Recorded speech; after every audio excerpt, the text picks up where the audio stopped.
Hello বন্ধুরা, বলা হয়ে থাকে বুদ্ধিমত্তার দিক থেকে মানুষই একমাত্র জীব, কিন্তু অনেকে হয়তো এটাও জানে না যে মানুষের মাধ্যমে ট্রেনকৃত কিছু প্রাণী এমন কিছু করে দেখাতে পারে যা দেখে মানুষও লজ্জা পাবে। এবং মায়াজালের আজকের এপিসোডে আমরা পৃথিবীর সব থেকে তীক্ষ্ণ বুদ্ধিমত্তা সম্পন্ন কিছু প্রাণীদের কার্যকলাপ দেখতে চলেছি। তো স্বাগতম আপনাকে মায়াজালের আরো একটি নতুন এপিসোডে। আচ্ছা, আপনি কি এটা জানেন যে বিজ্ঞানীরা কোনো নতুন ওষুধ মানুষের উপরে প্রয়োগ করার পূর্বে সেটা তারা ইঁদুরের উপরে প্রয়োগ করে থাকে?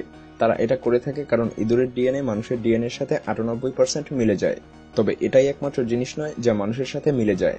আরো একটি জিনিস রয়েছে যা মানুষের সাথে মিলে যায়, আর সেটা হলো এর তীক্ষ্ণ বুদ্ধিমত্তা। এবি রোজার্স নামক একজন নারী তার ইঁদুরকে এমনভাবে ট্রেন করেছে যা দেখে যে কোনো মানুষই চমকে উঠবে।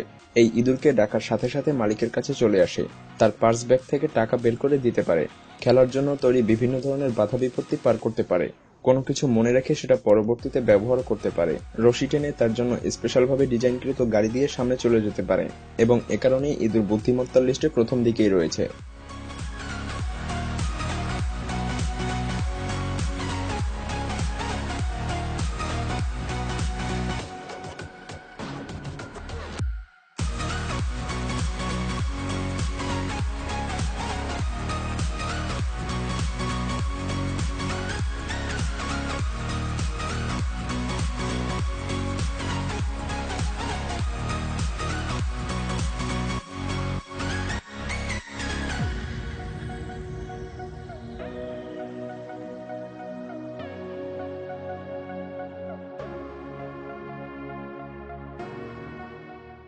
আগের যুগে রাজা মহারাজারা যুদ্ধ বিগ্রহ এবং ঘোরাঘুরি করার জন্য হাতি ব্যবহার করত।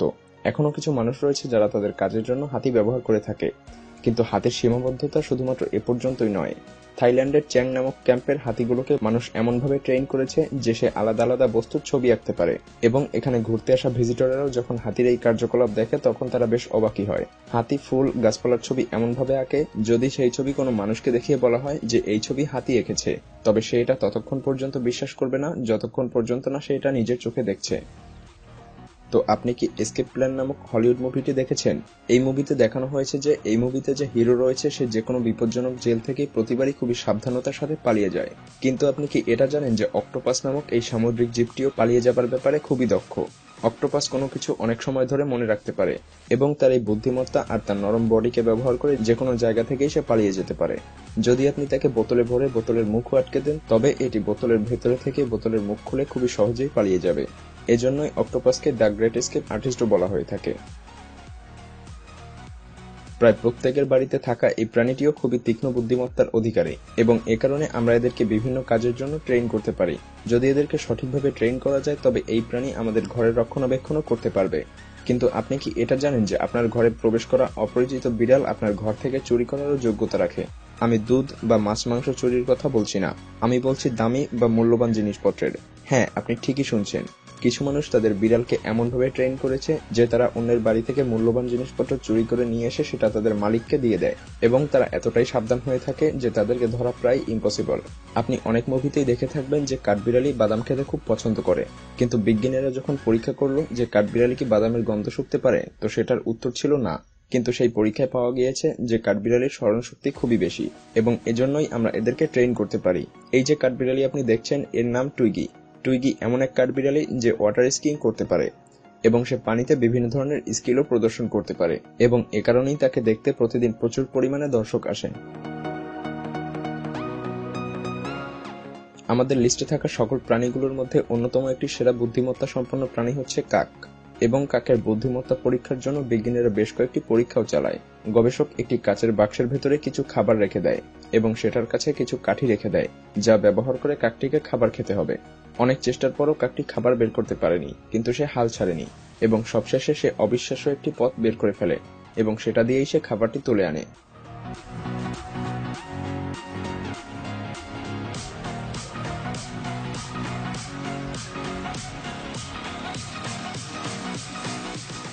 এই পরীক্ষায় একটি স্বচ্ছ কাচের বাক্সের নিচে একটি পোকা রাখা হয়, এবং কাকটিকে এখান থেকে পোকা বের করে খেতে হবে। তবে সে অনেক চেষ্টা করেও বাক্সটি খুলতে পারেনি। তখন পরীক্ষক তাকে একটি ক্লু দেয় যে কোথা থেকে বাক্সটি খোলা যাবে, এবং এই নীল ওয়্যারটি ধরে টানলেই দরজাটি খুলে যাবে, কিন্তু সেটি বোঝা যে কোনো পাখির পক্ষেই অসম্ভব। এবং এরপর এই নীল বাক্সটি থেকে নীল ওয়্যারটি খুলে নেওয়া হয় এবং সেখানে আরেকটি পোকা রেখে দেওয়া হয়। তবে এবার সেখানে কোনো ওয়্যার না থাকলেও কাকটি দরজা খোলার প্রক্রিয়াটি বুঝে গিয়েছিল এবং সে দরজাটি খোলার জন্য খুবই ব্রিলিয়ান্ট একটি টেকনিক্যাল সলিউশন আবিষ্কার করে, যা বিশেষজ্ঞদের অবাক করে দেয়। এগুলো ছাড়াও আরো নানা ধরনের পরীক্ষা চালানো হয়, যা দিয়ে এই পাখির বুদ্ধিমত্তা নিশ্চিত করা হয়। এখানে পাখিটি ইটের টুকরো দিয়ে ওয়াটার লেভেল উপরে উঠিয়ে খাবার খেয়ে নেয় এবং এটা হলো আগের পরীক্ষাটির একটি কমপ্লিকেটেড ভার্সন। এখানে 3টি সিলিন্ডার রয়েছে, তবে যেটার মধ্যে খাবার রয়েছে সেটার মধ্যে তার ঠোঁট বা পাথর কিছুই ঢুকবে না। কিন্তু যদি লাল সিলিন্ডারে পাথর ফেলা হয় তবে ওয়াটার লেভেল বৃদ্ধি পাবে এবং যদি ব্লু সিলিন্ডারে পাথর রাখা হয় তবে কিছুই হবে না। কাকটি ব্লু সিলিন্ডারে আবার চেষ্টা করে এবং যখন সে দেখে কিছুই ঘটছে না তখন সে আরেকটা পাথর নষ্ট করার মতো ভুল করেনি। এবং এটা হলো সবথেকে কঠিন এক্সপেরিমেন্ট যা কাকের উপরে করা হয়। একটি মাংসের টুকরা একটি খুবই সরু স্বচ্ছ কাচের বাক্সের মধ্যে রাখা হয় এবং যে কাঠি দিয়ে এটা বের করতে হবে সেটা আরেকটি বাক্সে রাখা হয় এবং বড় কাঠিটি বের করার জন্য আরেকটি ছোট কাঠি সুতায় বেঁধে রাখা হয়, যেটা দিয়ে মাংসের টুকরা বের করা সম্ভব নয়, তবে এটা দিয়ে বড় কাঠিটি বের করা সম্ভব। সর্বপ্রথমে কাকটি পুরো বিষয়টি একবার দেখে নেয় এবং এরপর সে সলিউশনও বের করে ফেলে। প্রথমে সে ছোট কাঠিটি সুতা থেকে ছাড়িয়ে নেয় এবং এরপর সে এটা দিয়ে বড় কাঠিটি বের করে নেয় আর তারপর সেই বড় কাঠিটি দিয়ে সে মাংসের টুকরাও বের করে নেয়।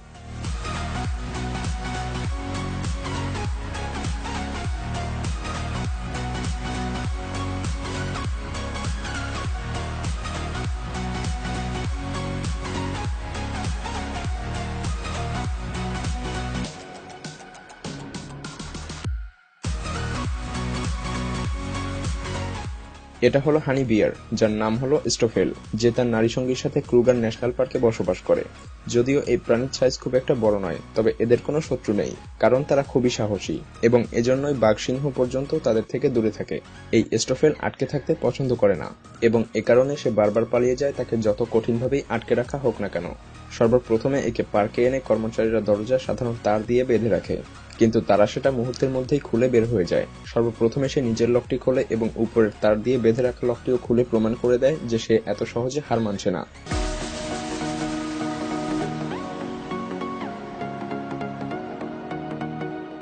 বিষয়টি ধরতে পারার পর কর্মচারীরা পার্কটি আরো সিকিউর করে আটকে দেয়, কিন্তু এবার তারা মাটি ঘুরে আন্ডারগ্রাউন্ড দিয়ে পালিয়ে যায় এবং এবার পালিয়ে সে একটি সিংহ খাঁচা থেকে ছেড়ে দেয় এবং এরপর সে রাইনোসরের সাথে মারামারি করে আর তারপর সে পার্কের কর্মচারীর বাড়ির গ্লাস ভেঙে ফেলে ও তার স্ত্রীকে বেশ ঝামেলায় ফেলে।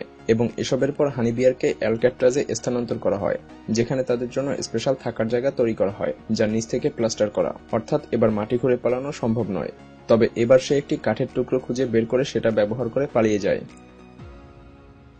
এরপর সেখান থেকে সব গাছপালা সরিয়ে নেওয়া হয় এবং তাকে আবার আটকে রাখা হয়, তবে এবার সে কিছু পাথর জড়ো করে সেটার মাধ্যমে পালিয়ে যায় আর তারপর সেখান থেকে সব পাথরও সরিয়ে নেওয়া হয় এবং তাকে আবার খাঁচায় ভরা হয়। তবে এবার সে মাটি দিয়ে বল তৈরি করে সেগুলো দিয়ে প্রথমে উঁচু জায়গা তৈরি করে এবং সেখান থেকে পালায়। তার এই কার্যকলাপ দেখে মনে হয় যে সে কোনো গেমিং কন্টেস্টে অংশগ্রহণ করেছে, যেখান থেকে তাকে জিততেই হবে এবং এরপর থেকে তাকে যতবারই আটকানো হয়েছে সে আগের থেকে নতুন নতুন উপায় খুঁজে বের করে পালিয়েছে। ভিডিওটিতে 30,000 লাইক হয়ে গেলে ভিডিওটির সেকেন্ড পার্ট আপলোড করা হবে এবং সেকেন্ড পার্টে থাকছে প্রাণীদের চোখ ধাঁধানো সব কার্যকলাপ। আর আপনি যদি এমনই রহস্য, রোমাঞ্চ, আনকমন আর ইন্টারেস্টিং ভিডিও দেখতে পছন্দ করে থাকেন তবে মায়াজাল চ্যানেলটিকে এখনই সাবস্ক্রাইব করুন এবং পাশে রাখা বেল আইকনটি প্রেস করুন। তো দেখা হচ্ছে আগামী এপিসোডে, ততক্ষণ পর্যন্ত ভালো থাকবেন। ধন্যবাদ।